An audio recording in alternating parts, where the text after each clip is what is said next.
Alors, découvrons sans plus tarder notre fameux Hello World en camel. Alors, petite précision, en camel, l'extension du langage c'est .ml, donc lorsque vous voulez éditer une source dans ce langage, vous la finissez par .ml, et normalement, vos éditeurs sauront reconnaître immédiatement que vous avez affaire à du camel. Alors voilà, à quoi ça va ressembler un Hello World. Donc on voit ici pas mal de choses écrites. Alors qu'est-ce qu'on comprend quand on n'y connaît rien? Déjà on voit ici un truc qui s'appelle print _ endline avec une chaîne de caractères Hello World point d'exclamation. Bon, on a une idée.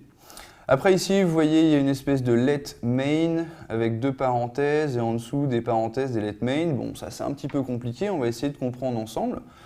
Alors, déjà, là, vous voyez comment est-ce qu'on va pouvoir définir une petite fonction. Alors, on va revenir sur ça un peu plus tard dans les vidéos. Mais là, du coup, vous en avez un exemple. J'ai décidé que cette fonction allait s'appeler main, puisque comme vous êtes habitué avec C ou C++, par exemple, d'avoir une fonction main, là, pour le confort, je vous ai remis une petite fonction main pour qu'on ait un point d'entrée intellectuel sur le langage. En dessous, là, vous voyez d'ailleurs que j'ai mis en dessous de la barre de commentaires de fin de fichier, vous avez un let crochet, enfin let parenthèse parenthèse égale main parenthèse parenthèse. Pour l'instant, on ne va pas s'en soucier, c'est un petit peu plus compliqué. Juste ce qu'il faut comprendre, c'est que grossièrement, ça va être le point d'entrée du langage et que là, je vais demander au programme de commencer à exécuter une fonction qui s'appelle main, qu'on a définie juste ici. Et comme vous y attendez, en dessous, on va voir notre print endline qui va bien évidemment afficher le Hello World. Alors, à partir de là, on va avoir plusieurs choix.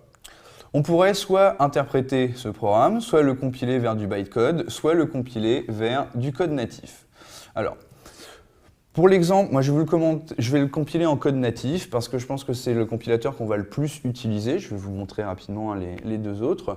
Mais quand vous allez faire vos exercices, généralement c'est une bonne idée de faire tous ces tests dans l'interprète parce que c'est confortable, ça permet de se tromper, d'écrire plein de choses comme ça, faire des petits tests et par contre le programme que vous voulez rendre à la fin, vous le compilerez sur les corrections avec le compilateur de code natif. Alors, le premier programme que je vais vous montrer, c'est l'interprète qui s'appelle OCaml. Tout simplement, vous le lancez, vous avez un prompt et là vous tapez du code. Et ça l'exécute. Donc on peut refaire un print endline par exemple. Coucou.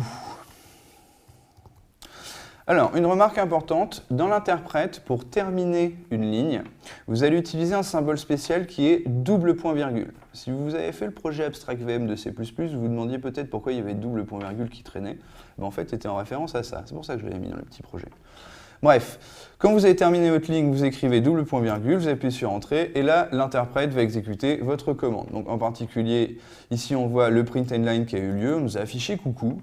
Mais là en dessous, on voit qu'il y a autre chose qui s'écrit. Alors, on reverra ça un peu plus tard, parce que c'est un petit peu plus compliqué, mais ce qu'il faut comprendre, c'est que l'interprète vous donne toujours le type de ce qui a été exécuté.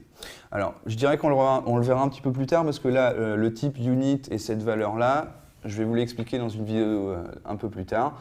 Mais par exemple, si j'avais utilisé, je ne sais pas, 21 plus 21 et que j'avais fait double point virgule, l'interprète m'aura répondu que la valeur qui est renvoyée c'est 42 et qu'elle est de type entier. D'accord ?